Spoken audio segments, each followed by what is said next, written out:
नमस्कार. मी संजय नरोडे. मी महानगरपालिकेमध्ये गेले 14 वर्ष कॉन्ट्रॅक्टमध्ये मी काम केले. मग मला फक्त रोज 350 व इतर मुलांना 350 रुपये रोज मिळतो आणि त्या पगारामध्ये आमचं भागत नाही. आम्हाला कधीच या लोकांनी बोनस PF जमा केला नाही. आम्ही त्या साहेबाला विचारणा केली व कॉन्ट्रॅक्टदाराला विचारणा केली असता ते बोलले की आम्ही तुम्हाला देऊ शकत नाही. साहेब, आपल्याशी एक नम्र विनंती, सगळ्या खात्यामध्ये सगळी सगळी सुविधा मिळते, म्हणून अतिक्रमण या खात्यामध्ये का नाही मिळत? फक्त 350 रुपये रोज देऊन महिन्याला फक्त 8,500 ते 8,000 रुपये पगार येतो. त्यामध्ये मुलांचं शिक्षण, घर काय आम्ही करायचं? ती अधिकाऱ्याला कंप्लेंट केली असं व संस्थेला विचारलं असं. संस्थावाले बोलतात तुम्हाला करायचं तर करा, नाही तर सोडून द्या. तुमच्यासारखे अनेक पोरं आहे जे करून 200-250मध्ये कामं करणारे आहे. आम्ही तुम्हाला पगार वाढवणार नाही. तुम्हाला कुठे जायचं तिकडे जा असे आम्हाला सांगत.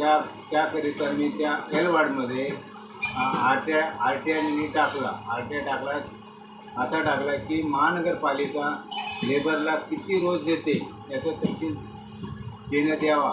महानगरपालिकेने मला भरपूर सहकार्य केलं. मला RTIचं उत्तर मला दिलं.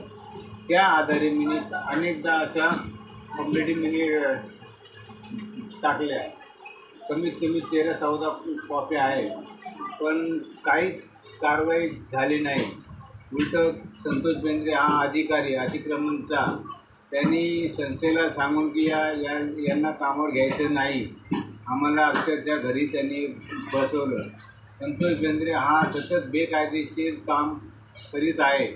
त्यांना आम्ही बोललो, साहेब ऐन दिवाळीला म्हटलं 8,000 रुपये पगार येतो आम्हाला. आम्ही 14 वर्ष झाले काम करतो. आमचं तर काहीच नाही, इथं रेकॉर्डमध्ये नाव नाही आहे, काहीच नाही. फक्त संस्था मुलांचे नावं करून बिलं पास करून घेते. 1 ते 1.5 लाख रुपये महिन्याला काळा पैसा याच्यामध्ये जातो.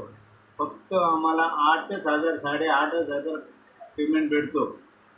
तर मी अशा कंप्लेंटी अनेकदा एलवार्डला केल्या. एलवार्डला केल्यानंतर मला रिस्पॉन्स काहीच नाही मिळाला, काहीच कारवाई नाही झाली. यासाठी मी म्हणलं याची चौकशी करणे. मी चेंबूरला सुद्धा परिपासला मी कंप्लेंट टाकून आलो, पण काहीच नाही झालं. मग आपल्याला एकच नम्र विनंती साहेब की याची चौकशी करणे आणि याच्यामध्ये जो कोणी आहे यांच्यावर सक्त कारवाई करणे. दर 6 महिन्याला लॉटरी निघते. प्रत्येक संस्था वेगवेगळ्या संस्थेला ही कामं मिळतात. अक्षरशः संस्था ही फक्त पैसा कमवण्यासाठी टाकते. महानगरपालिका व शासनाने बेरोजगारांना रोजगार देण्यासाठी कॉन्ट्रॅक्ट खोललं, पण हे त्याचा गैरफायदा करून रोजगारांना बेरोजगार केलं जातं आणि दुसरे माणसं हे लोक भरतात.